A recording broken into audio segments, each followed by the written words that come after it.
बोरीवलीचे भाजप आमदार संजय उपाध्याय सध्या आमच्या सोबत आहे। संजयजी, बोरीवलीमध्ये पांढऱ्या पट्ट्याचे प्रकरण समोर आल्यानंतर मनसे आक्रमक झाली होती। आता पांढऱ्या पट्ट्याला पिवळ्या पट्ट्यामध्ये कन्वर्ट करण्याचे काम चालू आहे। कसं बघतात हा संपूर्ण मुद्द्याबद्दल काय सांगणार?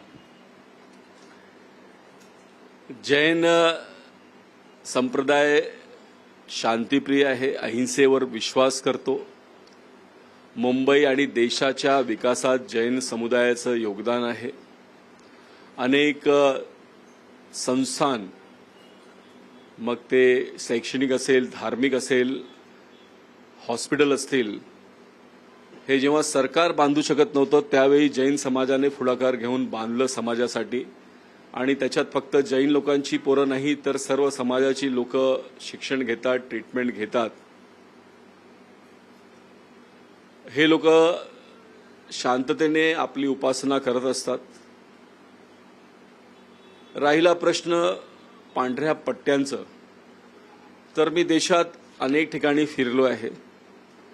तुम्ही गुगल करून बघू शकता। मी तुम्हाला गोव्याचं मंगेशी मंदिराचं चित्र दाखवतोय। सगळ्यांची आस्था आहे त्या मंदिरात, व्हाईट पट्टा बघू शकता। तिरुपती बालाजीला सगळे जातात। मी तिरुपतीचं चित्र दाखवतो। हे तिरुपतीचं चित्र आहे, तिकडे व्हाईट पट्टा आहे। सोलापूरच्या सिद्धेश्वर मंदिरचं चित्र आहे, त्याच्यात व्हाईट पट्टा आहे। हा व्हाईट पट्टा का असतो? तर व्हाईट पट्टा लावण्याच्या मागे एक सायंटिफिक कारण आहे। आपल्या देशात उष्णता या महिन्यात फार असते, गरमी असते, आणि त्यामुळे जे लोक चप्पल न घालता जमिनीवर चालतात त्यांना चटके बसतात। आणि जर पांढरी पट्टी लावली तर मग आपण सहजतेने तिकडे जाऊ शकतो, चटके बसत नाही। आणि म्हणून हे पट्टे फक्त जैन लोकांनी नाही तर अनेक हिंदू देवस्थानामध्ये हे पट्टे आहेत।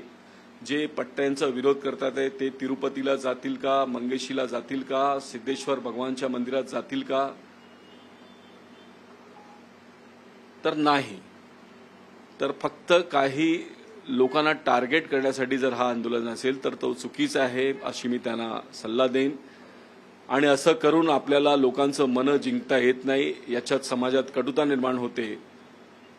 सगळं ठीकठाक चाललंय, 3 वर्ष तर काही इलेक्शन सुद्धा नाही आहे, आणि म्हणून उगीच समाजात कटुता, वैमनस्य निर्माण होईल असं कृत्य कोणीही करू नये। जैन समाजाला मी विनंती करतो, आपल्याकडून पण अति होता कामा नये। सोसायटीत विश्वासात घेऊन लोकांना करा, म्हणजे लोकांची साथ भेटेल। आणि बाकी जे विरोधक आहेत त्यांना सुद्धा मी सांगतो की या पट्ट्याने कोणाची भावना दुखवत नाही। जर त्रास आहे मुंबईकरांना तर रस्त्यावरती जे नमाज करतात त्याने त्रास आहे, त्याच्या विरोधात बोललं पाहिजे, ते थांबवलं पाहिजे। आपण त्याचा विरोध करत नाही, पण जे आपलेच बांधव आहेत त्यांना आपण धमकी देतोय, हे चुकीचं कृत्य आहे। तुम्ही सांगतात की टार्गेट केले जात आहेत। टार्गेट केल्याच्या मागचं कारण काय आहे? आणि मत मिळत नाही तर कोणाच्या मत मिळण्याचा प्रयत्न चालू आहे? जैन समाज हा मोठ्या संख्येने भारतीय जनता पक्षाच्या बरोबर असतो, पण इलेक्शनमध्ये तर सगळेच नेते जैन समाजासाठी त्यांची मतं मिळावी यासाठी अपील करतात, त्यांच्या साधू संतांना जाऊन नमन करतात, मंदिरात जातात। आणि इलेक्शन नंतर असं का करतात हा प्रश्न माझा आहे। आणि आता 3 वर्ष कुठली मतं पण नाही घ्यायला जायचं आपल्याला, तर समाजात अशी कटुता करू नका। या मागचं, व्हाईट पट्ट्यामागचं जे उद्दिष्ट आहे ते समजा। त्याशिवाय जैन समाज अहिंसेमध्ये विश्वास ठेवतो। पाऊस सुरू झाल्यावरती जेव्हा आपण जमिनीवर चालतो त्यावेळी जे कीटक आहेत ते स्पष्टतेने दिसतात, त्यामुळे त्यांच्यावर पाय पडत नाही, त्यासुद्धा हा प्रयास असतो। तर जो समाज कुठला कीटाणू, जंतू सुद्धा आपल्याने मरू नये असा विचार करतो, तो समाजासाठी खतरा कसा होऊ शकतो, तो जिहादी कसा होऊ शकतो? एक उदाहरण दाखवा की जैन समाजाने असं अतिक्रमण केलेलं आहे। जे जिहादी मानसिकतेची लोक आहेत, जे दहशतवादी आहेत, जे आतंकवादी आहेत, त्यांच्याबद्दल तर आपण मौन आहोत। आणि जे शांततेने आपली उपासना करत आहेत, फक्त आपल्याला वाटतं की ते घाबरतील म्हणून आपण जर असं करत असेल तर ते चुकीचं आहे। फक्त जैन समाज गुजराती आहे हा संभ्रम आहे, हा चुकीचा संदेश आहे. महाराष्ट्रात मोठ्या संख्येत जैन बांधव राहतात, मराठी जैन बांधव राहतात. कर्नाटकमध्ये कर्नाटकची कन्नडा भाषा बोलतात, पण जैन मोठ्या संख्येत राहतात. मी एक उदाहरण देतो. राजू शेट्टीजी कोल्हापूरचे आहेत, शेतकरी नेते आहेत, आमदार झाले, खासदार झाले, पण ते जैन आहेत. असे अनेक उदाहरणं मी देऊ शकतो जे मराठी भाषिक आहेत, महाराष्ट्राचे आहेत, पण ते जैन आहेत. आपण या सगळ्यांना दुखवत नाही का? आणि म्हणून अतिरेक कोणीही करू नये. मी दोघांना सांगतो की सामंजस्याने आपण राहिलं पाहिजे. आपल्या सोसायटीत कुठलं वाद होऊ नये. मी सगळ्यांना अपील करतो. आपले मुख्यमंत्री देवेंद्र फडणवीस साहेब यांनी सुद्धा सांगितलं आहे की असं करून मतं घेता येत नाही. मनं जिंकायचं असेल तर लोकांच्या जवळ गेलं पाहिजे.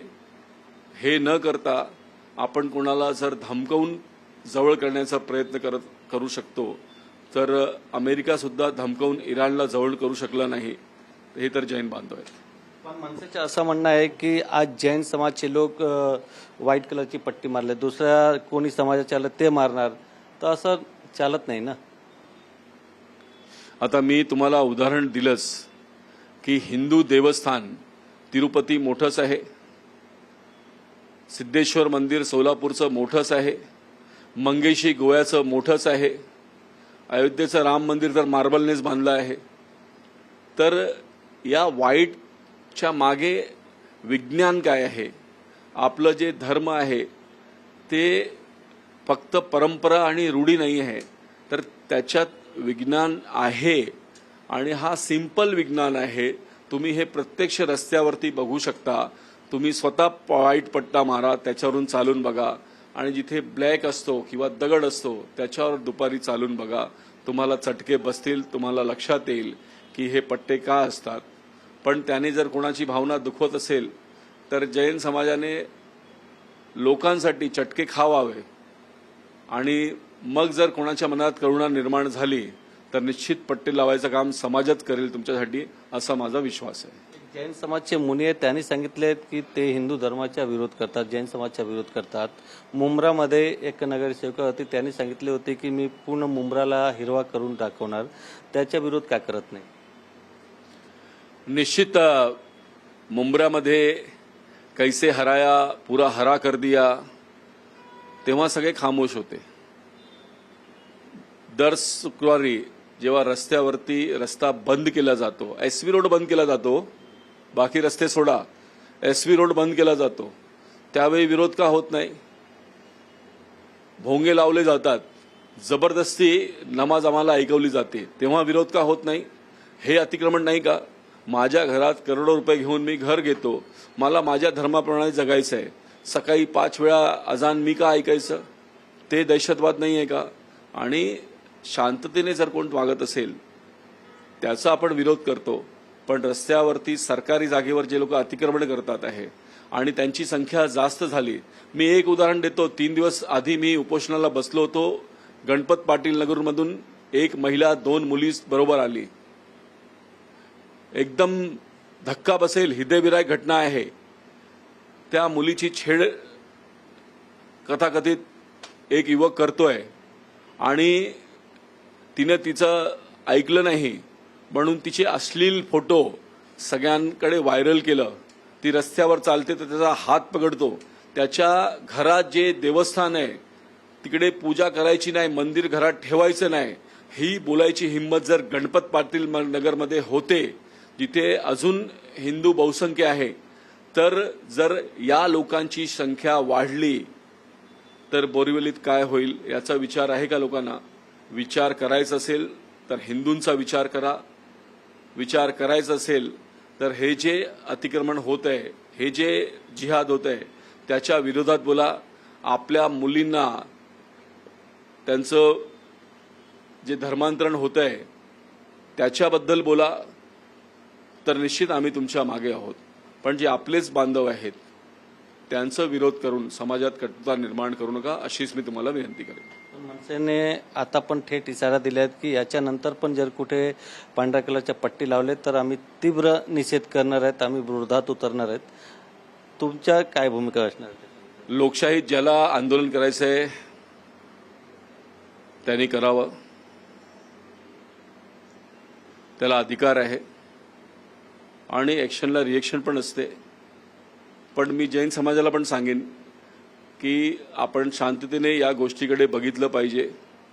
इलेक्शनच्या आधी अनेकदा प्रयत्न झाले की मुंबईत हिंसा होईल, पण मुंबईचा युवक आता या गोष्टींवर विश्वास ठेवत नाही.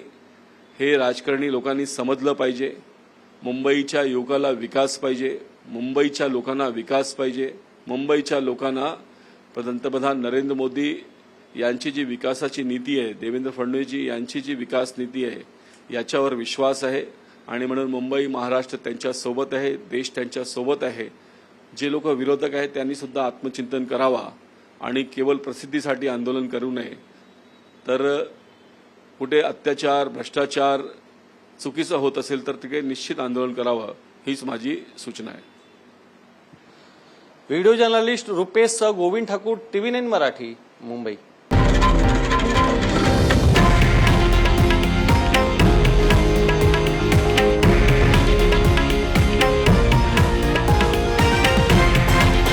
हे आहे देशातील नंबर 1 न्यूज नेटवर्क आणि आपण पाहत आहात TV9 मराठी, एकमेव.